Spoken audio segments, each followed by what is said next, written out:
મુખ્યમંત્રી ભૂપેન્દ્ર પટેલે મહાત્મા ગાંધીની જન્મ જયંતીએ પૂજ્ય બાપુના જન્મ સ્થળ પોરબંદરના કીર્તિ મંદિર ખાતે મહાત્મા ગાંધીને પુષ્પાંજલિ અર્પી।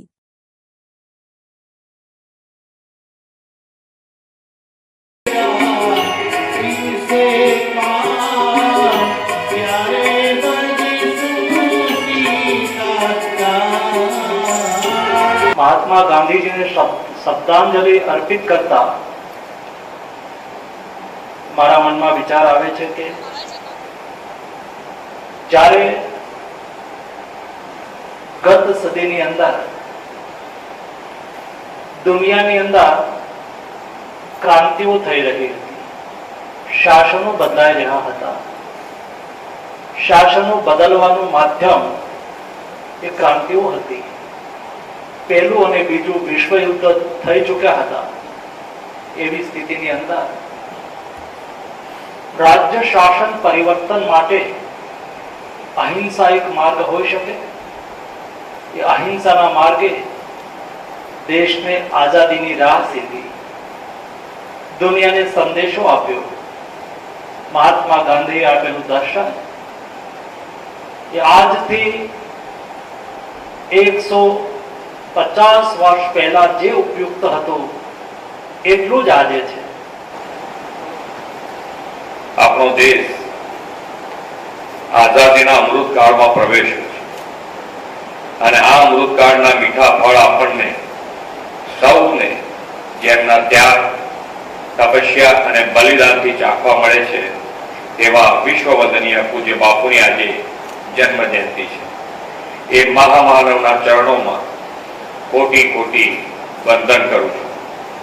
महात्मा गांधी जी ने याद करता ज अपनी नजर समक्ष एक सेवाभावी संत, सत्यना पुजारी, अहिंसाना उपासक, अदना विश्व मानवનું ચિત્ર ઉપસી આવે છે।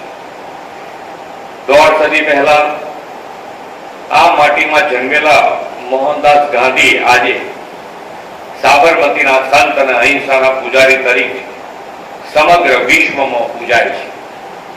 अहिंसा ए नम्रतानी पराकाष्ठा छे अने नम्रता विना मुक्ति कोई काळे मळे नहीं एवं पूज्य बापुए तेमना अनुभवथी सिद्ध कर्युं छे। गांधीजीना जन्म दिवस ने आंतरराष्ट्रीय अहिंसा दिवस तरीके पण दर वर्षे उजववामां आवे छे। विश्वमां कोई देशने न मेळवेली होय एवी अहिंसक आजादीना प्रेरणा पुरुष અને વિશ્વ માનવની પ્રાર્થના દ્વારા ભાવાંજલિ આપવા આજે આપણે સૌ અહીંયા એકત્રિત થયા છીએ। એ યાત્રાને આપણા યશસ્વી વડાપ્રધાન શ્રી નરેન્દ્રભાઈએ સુરાજ્યમાં પલટાવી છે। ગરીબ, વંચિત, પીડિત, શોષિતના કલ્યાણના ધ્યેય સાથેનું શાસન આપ્યું છે। વિશ્વ નેતા અને યશસ્વી વડાપ્રધાન શ્રી નરેન્દ્રભાઈ મોદીના નેતૃત્વમાં પાછલા 10 વર્ષ ગરીબ કલ્યાણ અને સુશાસનના રહ્યા છે અને ત્રીજી વાર દેશનું નેતૃત્વ કરી તેમણે ઇતિહાસ સર્જ્યો છે। સૌનો સાથ, સૌનો વિકાસ, સૌનો વિશ્વાસ અને સૌના પ્રયાસથી વડાપ્રધાન શ્રી પૂજ્ય બાપુની અંત્યોદયની સર્વોદયની ભાવના પાર પાડી છે। ગાંધીજી એવું કહેતા કે કોઈ પણ સરકારી યોજનાનો લાભ છેવાડાના માનવી સુધી પહોંચે ત્યારે તે સાચા અર્થમાં સાકાર થઈ ગણાય।